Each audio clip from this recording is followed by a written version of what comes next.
Class 11 दिनांक 4 और 5 अप्रैल 2022 श्री रत्नकरण श्रावकाचार्य जी की कारिका 111-112 द्वितीय सत्र। विषय पूजा रूपी ऐश्वर्य का यथार्थ अर्थ और मोटिवेशनल स्पीच। प्रस्तुति जैनिज्म विद हेमंत काला यूट्यूब चैनल। वक्ता हेमंत काला, कोल्हापुर, महाराष्ट्र।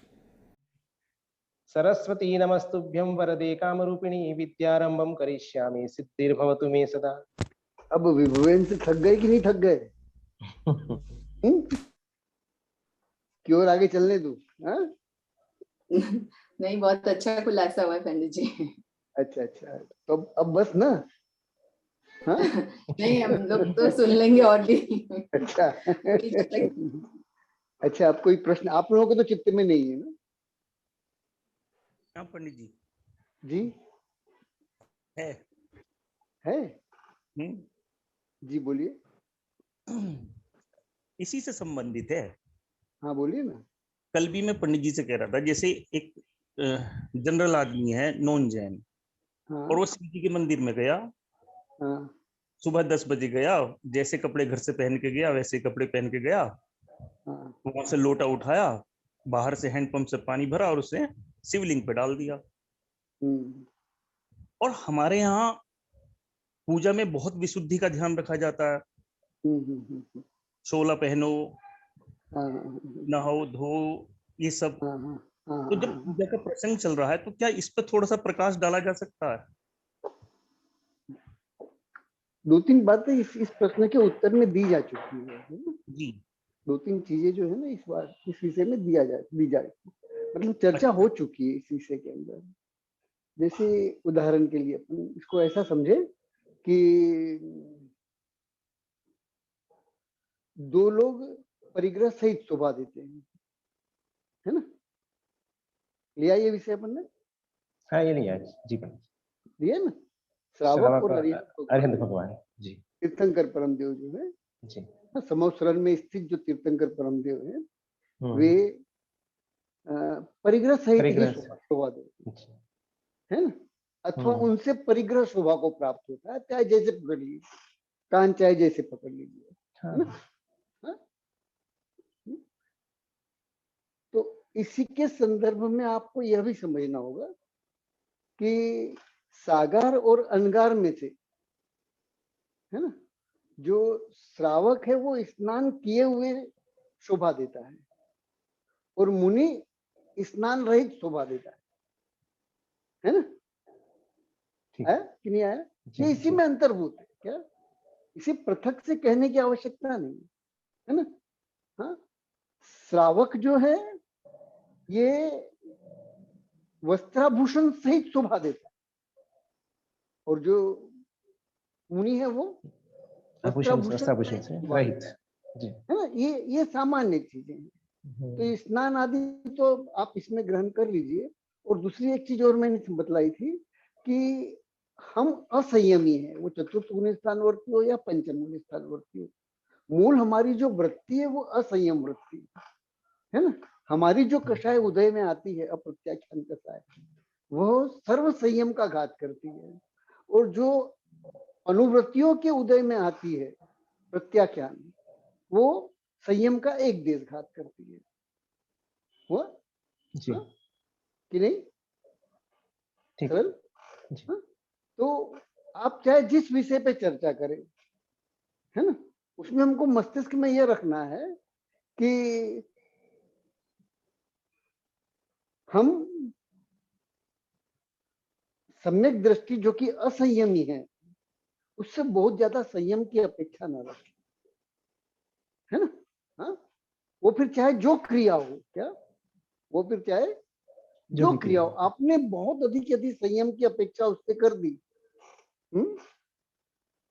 है, तो वो अपनी ही आंख में धूल चौकना कहलाए। क्या सामने वाला नियम से छल करे क्या? और हम सबको चौकों में अनुभव है नहीं है?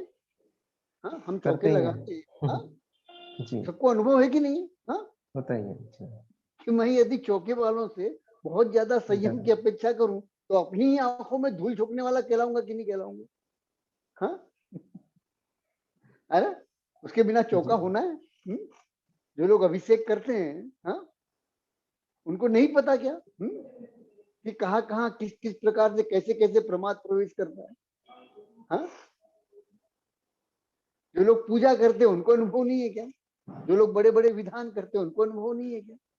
हाँ, है नहीं? हाँ? तो बहुत ज्यादा एक चीज सूत्र ध्यान रखें कि अति सर्वत्र वर्जित, क्या शिथिलता की अति का भी वर्जन होना चाहिए, है क्या? शिथिलता की अति का भी वर्जन होना चाहिए। और दूसरा जो कठोरता है उसकी भी अति का वर्जन होना चाहिए। बिल्कुल ठीक है जी पंडित। उदाहरण आप लोगों ने बहुत बार सुना होगा या बहुत बार दिया भी होगा, है ना? मैं सिर्फ याद दिला रहा हूं कि सितार के जो तार हैं वो ढीले हों तब भी बेसुरे हो जाते हैं, और बहुत ज्यादा तन जाए तो भी बेसुरे हो जाते हैं, है ना? है कि नहीं? हाँ? तो इसलिए वो इस तरह के प्रश्नों के उत्तर खुद ही उत्पन्न कीजिए, क्या है कि नहीं? इस तरह के जो प्रश्नों के उत्तर हैं वो खुद ही हमको उत्पन्न करने होंगे। और दूसरा, आज का जो युग है, आज हमारा दुर्भाग्य क्या है, हाँ? हम चिंतन में आदर्शवादिता की अति लेकर के बैठे हुए, क्या? हम जब चर्चा है, हमारी चर्चा कैसी रहती है? जिसने आदर्शवादिता अपने चरम को स्पर्श किए रहती है, लेकिन हमारा जीवन उससे विपरीत हो। हम कैसे युग में जी रहे हैं, हाँ? है कि नहीं है? सबका अनुभव है कि नहीं? जी जी बिल्कुल अच्छे से, हाँ कि नहीं है? बस यही वर्तमान का हमारा दुर्भाग्य है, क्या? और इस सत्य को हम स्वीकार करने को राजी नहीं है कि नहीं है? हाँ? सरल कठिन जी। इसलिए इस पूरे माहौल में अगर जीना है तो अपनी एक जीवन शैली अपने स्वभाव के अनुसार निर्मित करनी होगी, क्या है ना? उसके लिए हम कोई एग्जैक्ट नियमावली नहीं दे सकते, नहीं बना सकते। आपको अपने अपने स्वभाव के अनुसार वो तय करना होगा कि आपको किस ढंग से जीवन जीना है ना? वॉइस पर कि नहीं आया? हाँ, सरल कठिन, हाँ, बात पकड़ में आई कि नहीं आई? हाँ, अच्छे से, हाँ।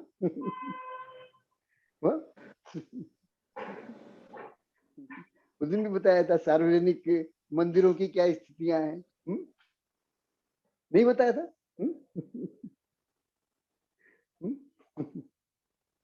सरल, हाँ जी। तो इस तरह के जो प्रश्नों के उत्तर है ना, वो स्वयं से ही उत्पन्न कर लिया कीजिए, क्या है ना? ठीक है जी, है ना? हाँ, और कोई प्रश्न? सर, इसकी पहले कोरोना के दौर में जब चर्चा चल रही थी पूजा के बारे में, अब आपने कहा था कि पूजा में बाजार की मिठाई चढ़ा सकते हैं या नहीं, इसका उत्तर मैं बाद में दूंगा, तो क्या उसका उत्तर भी इसी प्रकाश में ढूंढ लें? अभी तो उत्तर दिया मैंने, क्या अभी उत्तर दिया मैंने? ठीक है बड़ी साहब, है ना? हम आदर्शवादिता के चरम को छू रहे हैं, क्या क्या कर रहे हैं? हाँ, बाजार की मिठाई हम चढ़ा नहीं सकते और घर में नैवेद्य बना करके ला नहीं सकते, तो फिर चटकी बची चढ़ाने को, क्या बची? हाँ, भगवान के लिए क्या बचा आपके पास? हाँ, जीवन में प्रमाद इतना है कि आप मंदिर के लिए मिठाई बना नहीं सकते और बाजार की मिठाई लाके चढ़ा नहीं सकते। लेकिन इतना अतिरेक हो गया पंडित जी साहब, समझ में नहीं, ये बहस का विषय नहीं है। नहीं, मैं निवेदन करूं पंडित साहब, इसी कारण से नैवेद्य चढ़ना अधिकांश मंदिरों में बंद ही हो गया पंडित। ये विषय हमारा नहीं है ना? हमारा विषय सिर्फ इतना है कि हेतु क्या है, कारण क्या है, क्या बस इतना सा अपने अपने स्वभाव को समझो।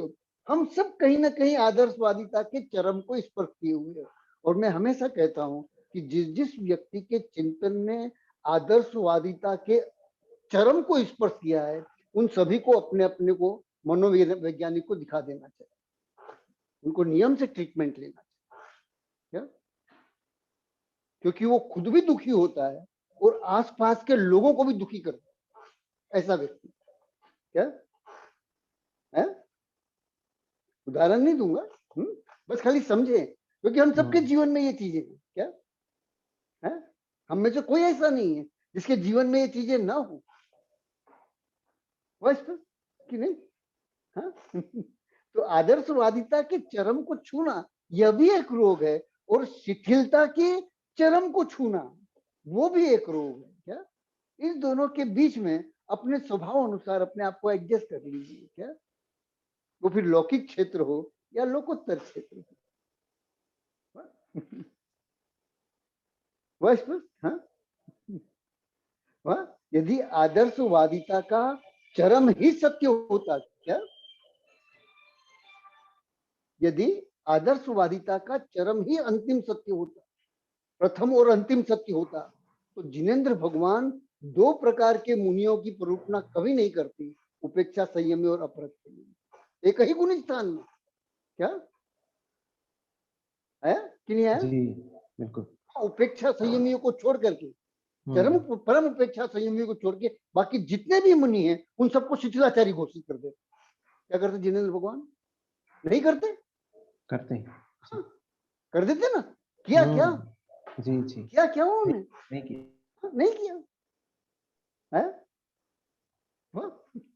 पंचम गुण स्थान के 11 भेद कैसे बन जाते, और प्रत्येक प्रतिमा के फिर असंख्यात भेद, जितने परिणाम उतने भेद कैसे बन जाते? हाँ, सम्यक दर्शन के असंख्यात भेद है, सम्यक दृष्टियों के, क्यों है? और उसमें जो चरम सम्यक दृष्टि है उसका सम्यक दर्शन तीर्थंकर प्रकृति का आश्रय है कि नहीं है? दर्शन विशुद्धि, 16 कारण भावना में पहली भावना है, समझ में कि नहीं है? हाँ? जी हाँ? सरल कहती, हाँ? तो जीवन में लचीलापन रखिए, वो लचीला इतना ना हो जाए कि सितार के जो तार है वो ढीले हो जाए, या इतना कठोर ना हो जाए कि सितार के तार बजने के साथ ही टूट जाए, बजाने का प्रयास करने के साथ ही टूट जाए, ऐसा भी नहीं होना चाहिए, स्पष्ट कि नहीं? हाँ जी। बस आदर्शवादिता के चरम को मत छूओ, क्या हुआ कि नहीं हुआ? हाँ, आज जैनी हास्य का पात्र क्यों है?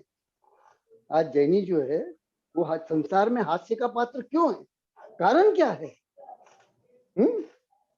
कि बातें तो वो अहिंसा की करता है, हाँ? लेकिन मैं अहिंसा को ऐसा सिद्ध नहीं करता, क्या? जी समझ में? हाँ, अरे जब तीर्थंकर भगवान ने तुझे क्या कहते हैं इसको हिंसक कहा है, हाँ? तो तू अपने आप को अहिंसक सिद्ध कैसे कर लेगा? कैसे कर लेगा? हाँ बिल्कुल। मुनिराजों को आहार बनाने से किस लिए मना किया? भोजन बनाना हिंसा है इसीलिए ना, हाँ? और हम ढिंडोरा पीट रहे हैं क्या कि हमारा जो चौका है, हमारा जो किचन है वो अहिंसक किचन है, अहिंसक चौका, ढिंडोरा पीट रहे हैं, हाँ? और तीर्थंकर भगवान क्या कहते हैं कि 60 कायज के जीवों की हिंसा किए बगैर तू अपना चौका बना ही नहीं सकता, अपना आहार निर्मित कर ही नहीं सकता। जब तीर्थंकर भगवान स्वीकार करने को राजी है तो तू कौन होता है? कौन होता है तू, हाँ? जो यह कहने वाला कि मेरा जो चौका है, हाँ? हो रहा है स्पष्ट कि नहीं हो रहा? सरल कठिन, हाँ? जी जी सर।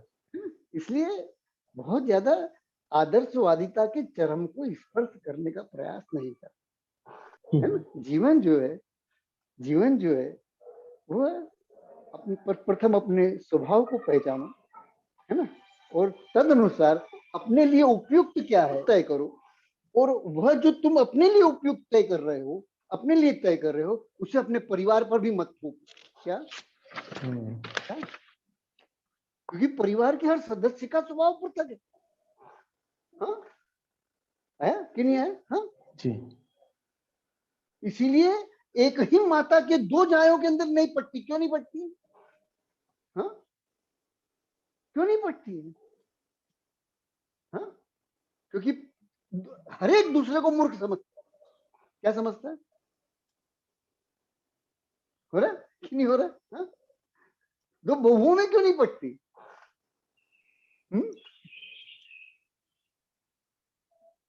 सास बहू में क्यों नहीं पटती? माँ बेटी में क्यों नहीं पटती? हो रहा है कि नहीं हो रहा है? जी हाँ, सरल हुआ? थोड़ा ज्यादा बोल गया, मुझे ऐसा लग रहा है। नहीं पंडित जी, बिल्कुल खुलासा बहुत आवश्यक था। नहीं, मुझे ऐसा लग बहुत रहा अच्छा, है थोड़ा। बहुत अच्छा। नहीं पंडित जी, मतलब हाँ? एक्चुअली आपसे पढ़ने से पहले हम लोग की स्थिति यही थी, मतलब ये हम लोग आदर्शवादिता का चोला, मतलब वो चरम सीमा छूने की कोशिश करते थे और नहीं छू भी नहीं पाते थे और चिड़चिड़ापन आता था। बिल्कुल सही बात है, एकदम तो सही मतलब जो शब्द खोजा है। प्रैक्टिकल एस्पेक्ट्स आपसे सीखा है ना, मतलब बहुत लाइफ चेंज हो गई है। हाँ सही बात है, बिल्कुल सही बात है, एकदम चिड़चिड़ापन, इरिटेट होना, ये सब होता है जीवन के अंदर। बिल्कुल सही बात। मतलब अब धर्म होता है बहुत अच्छे से होता है, वो संक्लेश बना जी, वो जी, सब नहीं होता है, मतलब जी जी जी। तो ये आपसे ही सीखा है पंडित जी। अच्छा अच्छा अच्छा। तो बस और कुछ मत करो, अपने अपने स्वभाव को पहचानो और उसके अनुसार अपनी जीवन शैली तय करो और अपने निर्णयों को किसी पर मत थोपो, यहाँ तक कि अपने परिवार के सदस्य को भी मत थोपो। उसको उसके हिसाब से जीने दो, क्योंकि उसका अपना स्वभाव है और वो आपके स्वभाव से विपरीत है, कथनचित। हुआ कि नहीं हुआ? सरल। जी एक चीज ध्यान रखना कि एक छोटी सी चीज, मतलब विषय एक प्रकरण है तो ले लेता हूँ, है ना। जी। हम लोगों ने एक शब्द का प्रयोग किया था, अनगारों का समूह संघ कहलाता है ना? ये तो हाँ? जी लिया था यश। अनगारों का जो समूह है वो संघ कहलाता है। उसमें मुनि आदि का, श्रावक श्राविका, मुनि आदि का, उत्तम श्रावक उत्तम श्राविका, इनका समावेश होता है, क्योंकि यही अनकार कहलाते हैं। हुआ? ठीक है ना? हाँ? जी जी। और दूसरा, धवलाकार जी की अपेक्षा से जो मुनि बनने को उत्सुक है और जिन्होंने घर त्याग दिया है ना, और गुरु शरण में आ गए, जो आगामी काल में दीक्षा लेने ही वाले हैं, हाँ? वो भी उस संघ के सदस्य कहलाते हैं। भावी नहीं से उन्हें भी अनगार ही कहा जाता है ना। तो ये एक समूह होता है, कि संघ होता है, कि नहीं? हाँ? ऐसा ही सागारों का संघ होता है। क्या? किसका? सागारों का। सागारों का संघ होता है। जी। तो सागारों का जो संघ होता है उसे समाज कहते हैं। क्या क्या कहते हैं? समाज। सागारों के संघ को, सागारों के समूह, है ना, क्या कहते हैं उसको? समाज कहते हैं। और समाज जो है कुछ जातियों का समूह होता है। क्या क्या होता है? कैसा होता है? हा? कुछ जातियों का वो समूह होता है। तो कुछ जातियों के समूह को सागारों का समाज कहते हैं। बस जी। चलो यहाँ तक बात समझ में आ गई। हाँ? कि सागारों का अपना एक समूह होता है और अनगारों का अपना एक समूह होता है ना। जी। जिन्होंने इस समाज का, इस समूह का त्याग कर दिया है, सागारों का त्याग कर दिया, सागारों के समाज का समूह का त्याग कर दिया है ना, वो अनगारों का समूह कहलाता है। मनुष्य जो है वो 3 प्रकार से जीवन जीता है। कितने प्रकार से? 3 प्रकार से। 3 प्रकार है। पहला अपना व्यक्तिगत जीवन हुआ, दूसरा अपना पारिवारिक जीवन, और तीसरा अपना सामाजिक जीवन। क्या बस कितने प्रकार का जीवन जीता है मनुष्य? 3 प्रकार का। 3 प्रकार का, है ना। और तीनों प्रकार के जीवन में उसके रूप पृथक पृथक होते हैं। बस नहीं हुआ? जी। हाँ। और वो जितनी कुशलता से इन तीनों संबंधों को निभाता है, क्या वो जितनी कुशलता से इन तीनों संबंधों को निभाता है ना, उतना इन तीनों से वो लाभ ले लेता है। क्या आए ध्यान में? जी। हाँ, क्या तीनों से लाभ कब लेगा वो? हाँ, जब वो इन तीनों के प्रति जो अपने संबंध है वो कुशलता से निभाता है। तो व्यक्तिगत रूप से उसको जो लाभ लेने अपने, वो लाभ ले लेगा। परिवार से जो लाभ लेने हैं वो परिवार से लाभ ले लेगा, और समाज से जो लाभ लेने वो समाज से लाभ ले लेगा। आया समझ में? हाँ जी।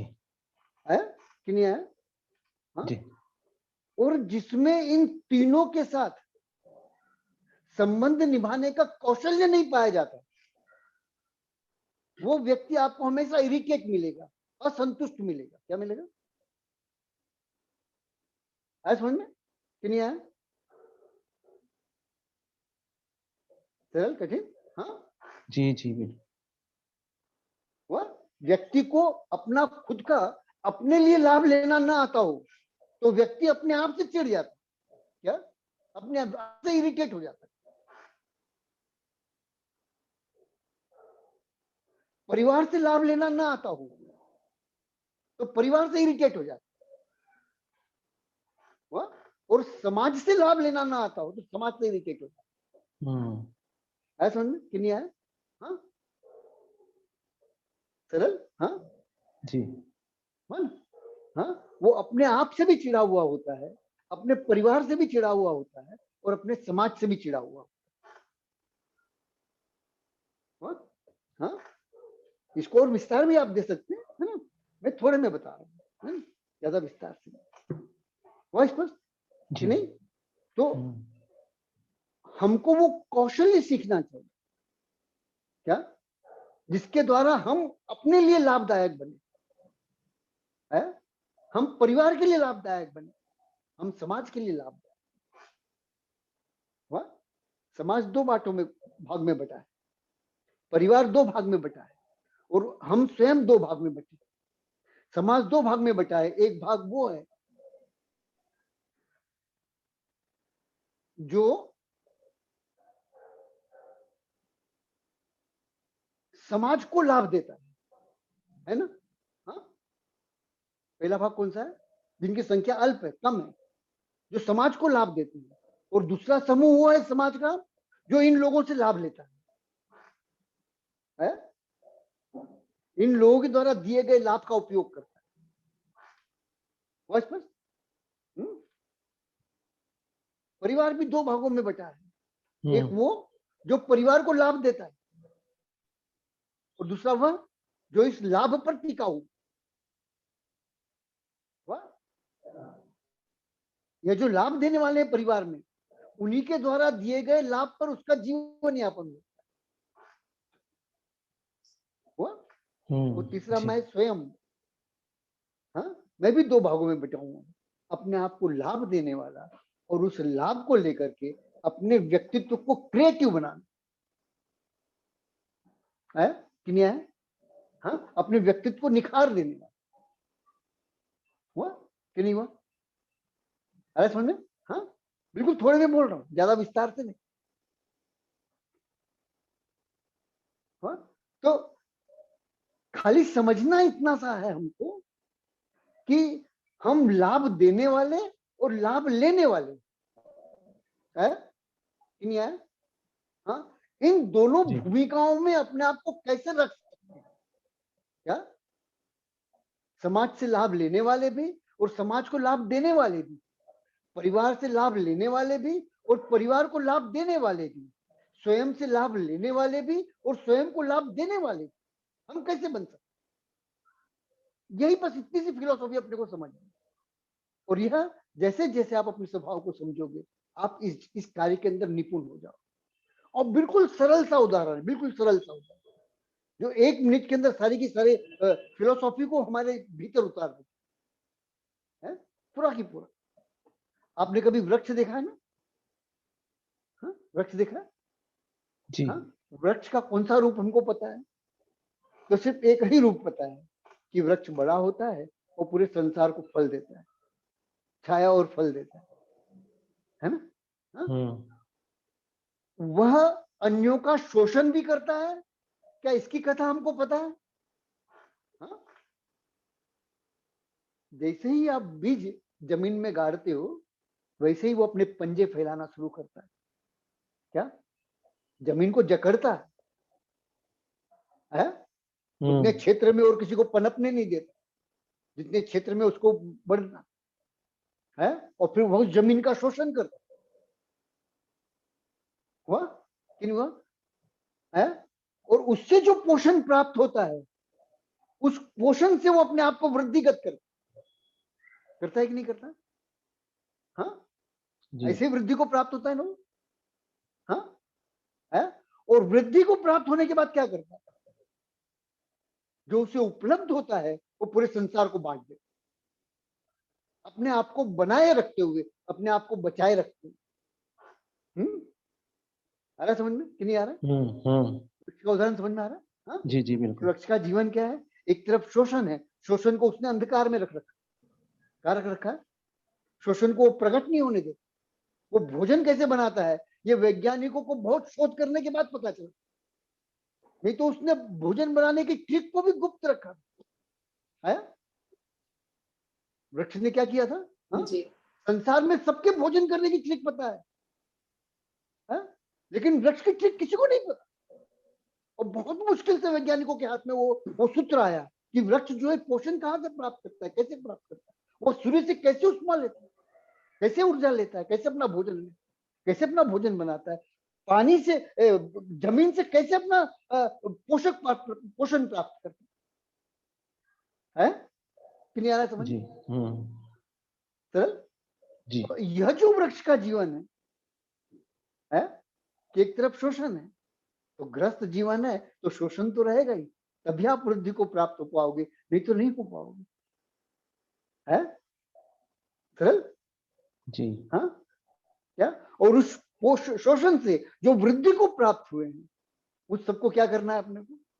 अपने आप को बचाते हुए उसको पूरे संसार में बांट देना है। बस यही जीवन हुआ। कुछ अपने लिए बचाना है, कुछ परिवार के लिए बचाना है, और कुछ संसार के लिए। बस इतना सा जीवन। आई बात समझ में कि नहीं आई? सरलता से। बहुत सुंदर कि नहीं? हाँ एकदम अच्छे से। हाँ बहुत अच्छे से। तो जीवन में शोषण से भी इनकार नहीं करना है। जीवन में शोषण से भी इनकार नहीं करना कि जीवन में शोषण है ही नहीं, जीवन में हिंसा है ही नहीं है। हिंसा न हो तो ग्रस्त धर्म संभव न हो, है कि नहीं है? जी हाँ सरल कि नहीं? शोषण न हो तो ग्रस्त धर्म ही संभव नहीं है। सरल कठिन? हाँ जी जी है ना? तो दोनों से इनकार नहीं करना। क्या जितना संभव हो सके उतना अपने शोषण पक्ष को गुप्त रखो, अंधेरे में रखो, उसे प्रकट मत होने दो, है? और अपना जो उपकारक का जो गुण है क्या उसे संसार के सामने प्रकट कर दो। देखो जीवन में कितना आनंद आया है। समझ कि नहीं आया? सरल है नहीं? वाह उदाहरण बैठा कि नहीं भेजा दिमाग में? बहुत सुंदर बैठ गया, बहुत सुंदर। बहुत अच्छा उदाहरण दिया पंडित जी, वृक्ष का उदाहरण बहुत अच्छा था। जिसने इतना सा सत्य समझ लिया वो तर गया, और जितने इतना सा सत्य नहीं समझा उसका पूरा जीवन जो है, अभी आपने कौन सा शब्द प्रयोग किया था इरिटेट के लिए? चिड़चिड़ापन है ना? चिड़चिड़ापन जी है। पूरा जीवन इसी में बीतता है। क्या है? धर्म के नाम पर। और एक चीज और ध्यान रखना, धर्म नीरस नहीं है। क्या धर्म को नीरस मत समझना। मनुष्य जीवन की विशेषता ही यही है। क्या है मनुष्य जीवन की सबसे बड़ी विशेषता? क्या है? वो हर चीज को सरस कर देता है। क्या ऐसी कोई चीज नहीं है जिसको कि हमने सरस न किया हो, क्या जिसको हमने रसवान न किया हो, है? और यदि कोई कहे कि अध्यात्म नीरस है, धर्म नीरस है, तो समझना उससे बड़ा झूठा कोई नहीं है, उससे बड़ा अधार्मिक दूसरा कोई नहीं। क्योंकि मनुष्य का स्वभाव ही है क्या, या तो रस बिगाड़ देगा या उसको सरस कर देगा। क्या स्वभाव है मनुष्य का? हाँ, मनुष्य का स्वभाव क्या है? हाँ, या तो उसमें जो रस है उस रस को बिगाड़ दे, क्या नष्ट कर दे, या उसको सरस कर दे। कि नहीं आ रहा है? हाँ, देखो एक उदाहरण गंदा है, लेकिन चीज समझने के लिए उदाहरण, इससे अच्छा उदाहरण नहीं मिलेगा। उदाहरण थोड़ा सा गंदा है ना क्या, लेकिन सत्य को समझना है तो यह उदाहरण बहुत आसान है। अब जैसे पुरुष और स्त्री के संबंध है ना, सामान्य है, सेक्स संबंध है ना, उसमें कुछ है नहीं निरालापन, कुछ विशेषता नहीं है, पूरा संसार भोग रहा है, जो तिर्यंश है वो भी भोग रहे हैं, उसमें कुछ नया नहीं। लेकिन देखो मनुष्य ने इस संबंध को कितना सरस बना दिया।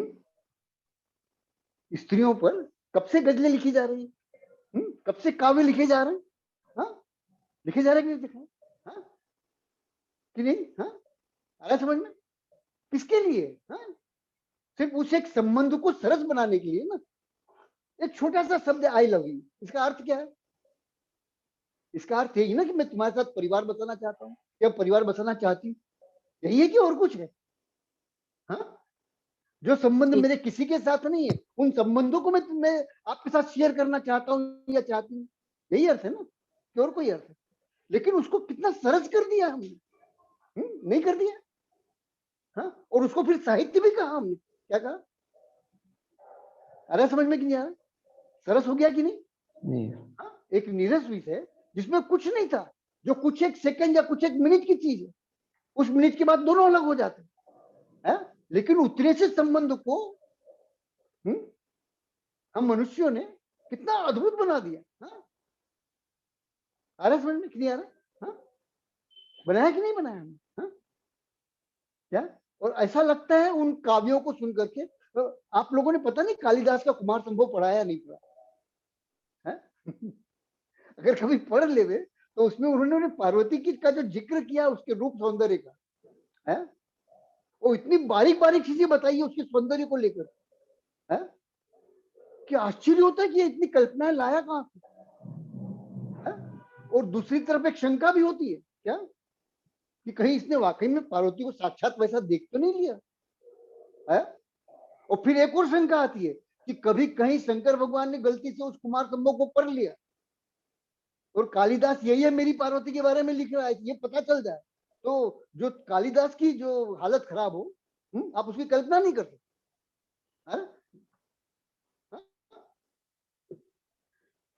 हो रहा है, समझ में आ रहा है? इतना सरस बना दिया, कितना सरस बना दिया उसको। हाँ, ऐसा ही आध्यात्म है, हमने आध्यात्म को भी सरस बना दिया। हमने मुक्ति रमा कहा, क्या कहा? किससे मिलन होगा? स्व में स्व का रमन होगा, ये क्या है? हाँ, मुक्ति रमा से मिलन होगा। हाँ, ये क्या है? हाँ, ऐसा समझ में नहीं आ रहा? हाँ, आ रहा? हाँ, पूरा की पूरा आध्यात्म जो है, हाँ, वो रमन का जो विज्ञान है उस रमन के विज्ञान से प्रभावित, उसकी जो व्याख्या है, उसका जो विस्तार है, पूरा की पूरा दूर क्यों जाए? यही रत्नकरण श्रावकाचार्य जी में देखिए, बिल्कुल अंतिम, इसका जो अंतिम पद है ना, पता नहीं शायद मैंने पढ़ाया भी होगा या नहीं भी पढ़ाया होगा, आप पढ़ोगे तो आश्चर्य करोगे। क्या? सुख है तो सुख भूमि, वही वाला। हाँ बिल्कुल। जी जी। अब देखो मैं हिंदी पढ़ता हूँ, क्या जी।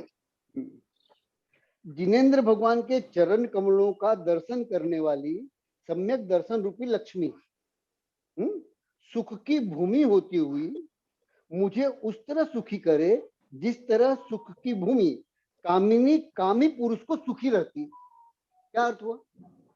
हाँ, क्या बता रहे हैं? कौन सा सुख मिलेगा वहां?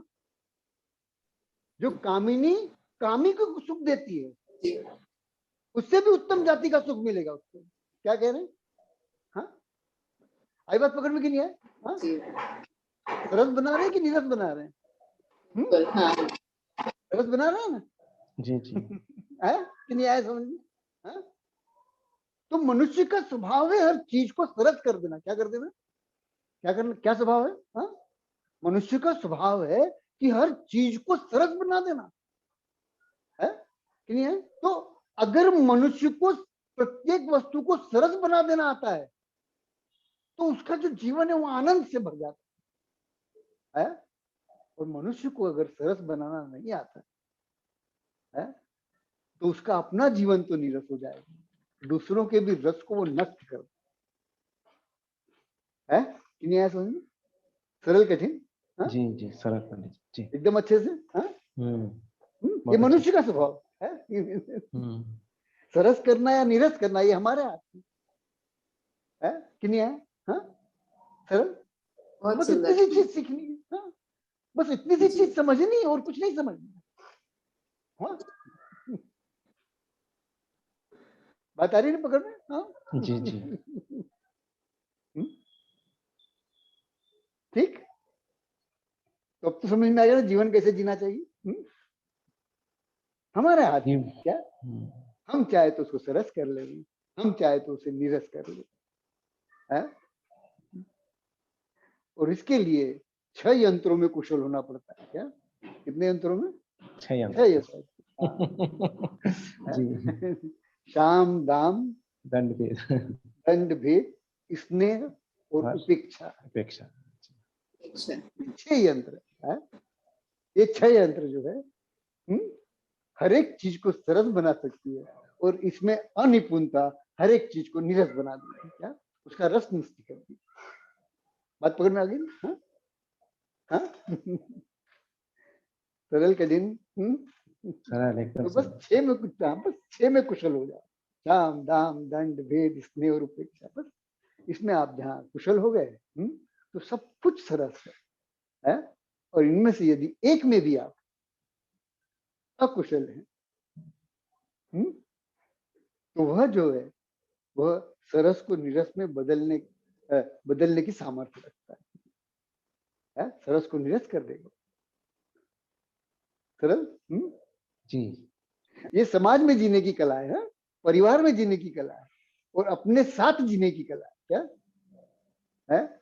जी। कि हमको अपने साथ कैसे जीना है ना, अपने परिवार के साथ कैसे जीना और समाज के साथ, अपने समाज के साथ कैसे जीना है। समाज का अभाव करके आप नहीं जी सकते,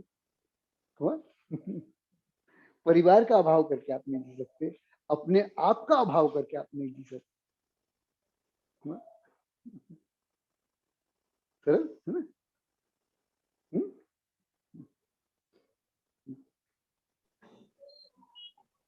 बहुत अच्छा। चलो ऐसा करते हैं कि यदि इसमें से कोई चीज नहीं समझ में आए तो उसी को प्रश्न के रूप में ले लेते। 5-7 मिनट बाकी है।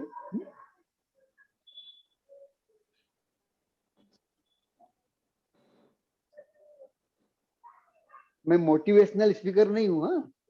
क्या? हाँ। उससे बढ़ के हैं पंडित जी आप। हाँ, थोड़ा सा इसको भी समझ लेते हैं। वैभव कितने प्रकार का होता है? विषय चल ही रहा है तो ले लेते हैं ना। वैभव कितने प्रकार का होता है? वैभव मतलब ऐश्वर्य। वैभव मतलब ऐश्वर्य। ऐश्वर्य कितने प्रकार का होता है पता है? सरल उत्तर है और आपके रत्नकंठ सावकाचार्य जी में ही है। अच्छा, संलेखना अधिकार निकालिए, देखिए इसका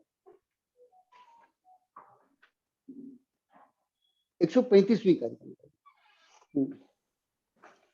देखो 135 में एकदम पहला शब्द जो इसमें संधि विग्रह कीजिए, पूजा अर्थ आज्ञा ऐश्वर्य। मिला? जी। हाँ, है ना? ठीक है, पूजा अर्थ आज्ञा ऐश्वर्य, बल छोड़ दीजिए। है ना? ठीक है, ये 3 शब्द अपने काम के हैं। अच्छा, अब हिंदी अनुवादकर्ता ने इसके अर्थ क्या किए हैं? पढ़ूं मैं? जी। पूजा अर्थ आज्ञा तथा ऐश्वर्य के द्वारा हिंदी अर्थकर्ता ने अर्थ क्या किया है? पूजा, अर्थ, आज्ञा तथा ऐश्वर्य के द्वारा। ये हिंदी अनुवाद में ऐसा लगता है कि ऐश्वर्य इन तीनों से अलग है। क्या लगता है ना? लगता है ना? पूजा, अर्थ, आज्ञा तथा ऐश्वर्य के द्वारा, मतलब ये चार चीजें, ऐसा लगता है कि नहीं? अब ये चार है क्या? हाँ, तो इसकी टीका देखिए जो आपको भेजी गई है ना, नीचे से चौथी लाइन, कही कृत्वा, उसके बाद है ना। अब यहां भी संधि विग्रह कीजिए तो पूजा, अर्थ, आज्ञा, ऐश्वर्य बन जाएगा, है ना। जो ऊपर बना ना, पूजा, अर्थ, आज्ञा, ऐश्वर्य, वैसे यहाँ क्या बन जाएगा? पूजा, अर्थ, आज्ञा, ऐश्वर्य। अब इसमें ऐश्वर्य शब्द का क्या करना है? तो टीकाकार महोदय लिखते हैं, आगे पढ़ी देखिए ना, ऐश्वर्य शब्द क्या लिखते हैं? ऐश्वर्य शब्द पूजा, अर्थ, आज्ञा नाम प्रत्येकम संबंध्यते। क्या कह रहे हैं कि ऐश्वर्य शब्द को पूजा, अर्थ और आज्ञा तीनों के साथ लगा लेना है। क्या कह रहे हैं?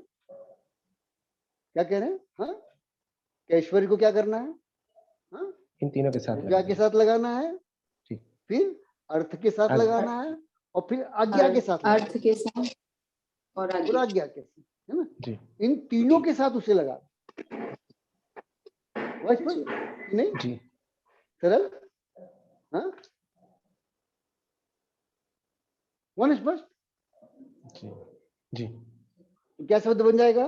पूजा रूपी ऐश्वर्य, अर्थ रूपी ऐश्वर्य और आज्ञा रूपी ऐश्वर्य। तो ऐश्वर्य कितने प्रकार के होते हैं? 3 प्रकार। 3 प्रकार। पहला पूजा रूपी ऐश्वर्य, दूसरा आज्ञा रूपी, अर्थ रूपी, आज्ञा रूपी ऐश्वर्य, और तीसरा अर्थ रूपी आज्ञा। पूजा रूपी ऐश्वर्य का अर्थ क्या होता है? क्या मतलब आपकी पूजा होगी, सत्कार या हाँ सम्मान, हाँ पूजा, सम्मान, सत्कार, सम्मान देना, सत्कार करना। लेकिन पूजा शब्द का अर्थ क्या है? पूजा मतलब आदर सत्कार। इस पे विस्तार से बाद में चर्चा करेंगे, लेकिन थोड़े में देख लीजिए ना, थोड़े में। आप भगवान को कितना चढ़ाते हो और बदले में कितना मांगते हो? पूजा में हाँ, भगवान के सामने कितना चढ़ाते हो और उसके बदले में कितना मांगते हो? कम देके अधिक मिलना। कम चढ़ा के अधिक मांगना। मिनिमम इनपुट और मैक्सिमम आउटपुट मिलना। है। तो जिनके पास जाकर के जो याचक गण है, क्या उनकी स्तुति प्रशंसा करके अपने लिए अनुकूलता चाहते हैं, उसे पूजा रूपी ऐश्वर्य करते हैं। क्या उस अनुकूलता को देने की सामर्थ्य होना, उसे पूजा कहते हैं। आया समझ में कि नहीं आया? बात पकड़ में आई? पूजा किसे कहते हैं? हाँ जी। हमने उसको कितना हल्का बना दिया, सत्कार, सम्मान, हाँ कितना हल्का बना दिया। ये कैसी सामर्थ्य है? हाँ, जिसके पास जाकर के याचक गण क्या करते हैं? हाँ, प्रशंसा स्तुति करते हुए अपनी कामनाओं की पूर्ति चाहते हैं, है? और उस पूर्ति की सामर्थ्य, पूर्ण करने की सामर्थ्य जिसमें होती है, बल जिसमें होता है, वो पूजा रूपी ऐश्वर्य का स्वामी है। समझ में? ईमानदारी से बताओ, आप किसकी प्रशंसा करोगे? ईमानदारी से बताओ। हाँ, जो कम से कम ले और अधिक से अधिक दे। हाँ? जो देगा जो देगा उसी करोगे ना। हाँ बिल्कुल। जी। हाँ, और किससे चाहोगे? जिसके पास होगा उसी से चाहोगे ना। हाँ, आया समझ में कि नहीं आया? बात पकड़ में? पूजा रूपी ऐश्वर्य का अर्थ समझ में आया? हाँ, कितना होना, जिसके सामने जा करके कबीरदास जी कहे क्या कि साईं इतना दीजिए, साईं कह देते अपन भगवान, आप तो मेरे भगवान हैं, आप मेरे सर्व हैं क्या, आपके सिवा मेरा कोई नहीं है, कहते कि नहीं कहते अपने, जिनसे काम निकालना होता है। हाँ, जो है सो बस आप ही हैं क्या, आपके सिवा सब अंधकार है, कहते कि नहीं कहते। हाँ, आ रही बात पकड़ में कि नहीं आ रही। हाँ, और उसमें किस चीज की सामर्थ्य होती है। हाँ, याचक गण के कांक्षाओं की पूर्ति की सामर्थ्य होती है। तो जिसमें इस पूर्ति की सामर्थ्य होती है उसके पास पूजा रूपी ऐश्वर्य होता है, उसी की पूजा होती है, उसी की स्तुति होती है। कि नहीं समझ में। हाँ, सबसे बड़ा कौन है संसारिक गृहस्थों में, सबसे बड़ा कौन है जिसकी पूजा होती है, उसका नाम है चक्रवर्ती। क्या नाम है। हाँ, क्या नाम है, किमिच्छिक दान देता है। क्या दान देता है, किमिच्छिक दान है, समझ में कि नहीं है। हाँ, तो पूजा का पूजा शब्द का अर्थ समझ में आया कि नहीं। हाँ, मिनिमम इनपुट और मैक्सिमम आउटपुट है ना। जी। और जिसके पास पूजा रूपी ऐश्वर्य होता है वो प्रसन्नचित्त होकर के देता है। कैसे देता है। हाँ, और इस प्रकार से देता है जैसे उसको कुछ कोई फर्क ही नहीं पड़ा। कभी आपने देखा होगा, बंबई में भी देखा होगा है ना आप लोग, कि बंबई के अंदर एक निश्चित दिन वो भिखारी लोग निकलते दुकानों के बाहर से, है ना। हाँ, और वो एक कटोरी के अंदर 1-1 रुपए और 2-2 रुपए के सिक्के रखता है। और जो भी जाता है भिखारी जाता है उस दिन, कोई एक निश्चित दिन रहते होंगे भिखारियों के उस इलाके से निकलने के है। हाँ, तो जैसे ही उसके दुकान के बाहर आता है वैसे उसमें से वो निकाल के जो सिक्का हाथ में आता है वो सिक्का निकाल के उसको दे देता है। और किस प्रकार देता है, इसे तो उसको देने से मुझे कोई फर्क ही नहीं पड़ता, फर्क नहीं पड़ता है ना जी। उसी भाव से उससे कई गुना अधिक, कई गुना अधिक चक्रवर्ती देता है, और इसी भाव से देता है कि जैसे उसे कुछ फर्क ही ना पड़ा है। ऐसे व्यक्ति के पास पूजा रूपी ऐश्वर्य है। और हमने कितना सस्ता बना दिया इस शब्द को। कितना सस्ता बना दिया बताओ, कितना हल्का बना दिया। हाँ? मैं हल्की भाषा में यह कहूं तो कहूंगा कि 2 कौड़ी का बना दिया। क्या किया हमने, इस शब्द को क्या किया। हाँ? अरे हाँ? सरल कठिन। हाँ? सरल है ना जी। सरल सरल जी, बढ़िया। तो यह ऐश्वर्य इसके पास होता है, वैभववाणी के पास, जिसके पास यह ऐश्वर्य होता है उसकी पूजा संसार में होती है, उसकी स्तुति संसार में होती है। नहीं तो हम क्यों करेंगे किसी की स्तुति। हाँ, हम तो महास्वार्थी लोग हैं क्या, कैसे कैसे हैं। हाँ जी। ठीक है। तो अब समय हो रहा है, हो चुका है ना। तो 2 ऐश्वर्य बच गए हैं। वैसे आवश्यकता नहीं इनकी व्याख्या की।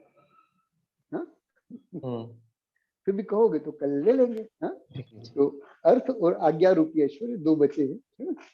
ठीक है, तो ऐश्वर्य शब्द का अर्थ समझना है, वैभव शब्द का अर्थ समझना है। हाँ, किस वैभववान की पूजा होती समझना है। बढ़िया। हाँ ठीक। तो आज का विषय यहाँ पूरा करें। जा वाणी के ज्ञान ते सुझे लोकालो, सो वाणी मस्तक नमो सदा देतहु दो। हे जिन वाणी भारती तो है जपो दिन रैन, जो तेरा शरणाग है सो पावे सुख चैन, सो पावे सुख चैन। जय बोलो द्वादशांग जिनवाणी माता की जय।